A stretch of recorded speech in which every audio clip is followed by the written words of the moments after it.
Today, BART's board met to discuss the financial future of the transit agency with a focus on safety and ramping up service. For more, we're joined now by BART board member Janice Li. Janice, it's good to have you on today. Appreciate your time. Obviously, an important meeting held today, but you obviously understand there still are a lot of people who might be hesitant about using BART once again, even folks who used it regularly in the past. So what is the agency doing to try to convince people to use the system once again and convince them that it's safe to ride?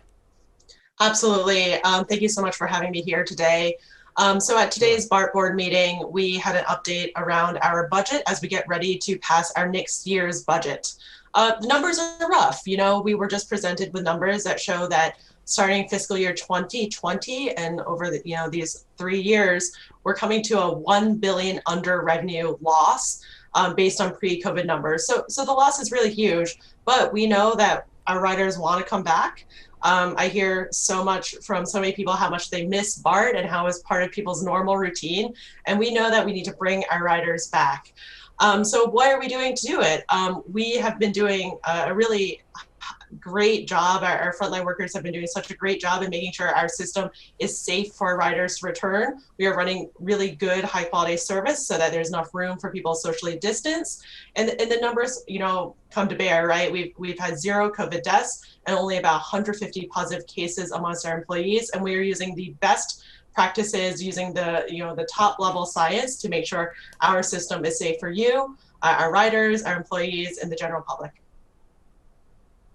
All right. So as we slowly emerge from the pandemic, I understand that BART is going to want to look to increase service potentially by later on this year in the fall. You want to get some more trains back out there. What are some of the options for increasing service that the board is considering? Yeah, great question. So at our last BART board meeting, we received a presentation about future service scenarios. The great news is that come this September, we are going to be returning back to very close to pre-COVID levels of service. We're coming upon almost 100% service restoration. We'll be back to our 15-minute headways for that peak commute time. We're going to be running more trains during the weekends.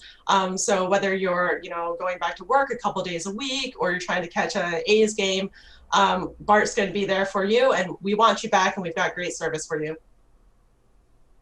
All right, so you just talked about BART's budget, and despite that steep drop in ridership that obviously you experienced during the pandemic, you've been able to balance the budget for the upcoming fiscal year, thanks, of course, in large part to the stimulus funds from the federal government that have come down.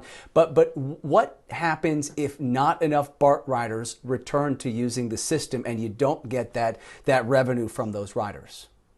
Yeah, so even up until now, BART has been doing a lot to really be thoughtful about our taxpayer dollars, right? Like, we are a public good, we're a public service, we're a public transit agency. So we've been really aggressive in our cost-cutting measures. We had a hiring freeze right away. And last fall, we passed a retirement incentive program. This is allowing BART to save millions of dollars in expenses without having to push for any layoffs. And this is important so that we can run service to bring our riders back. So we're really, betting big that running good service and running more trains is going to bring our riders back.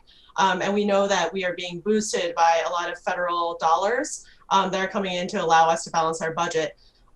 We'd obviously have to make really tough choices ahead if we're not able to bring back that ridership. But I know that people are getting vaccinated. We just heard those numbers.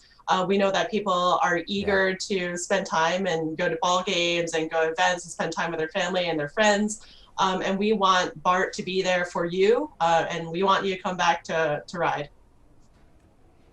Well, yeah, and certainly you're seeing a lot more traffic on the freeways, so that that's one way that folks decide maybe they want to get on BART instead to get where they need to go.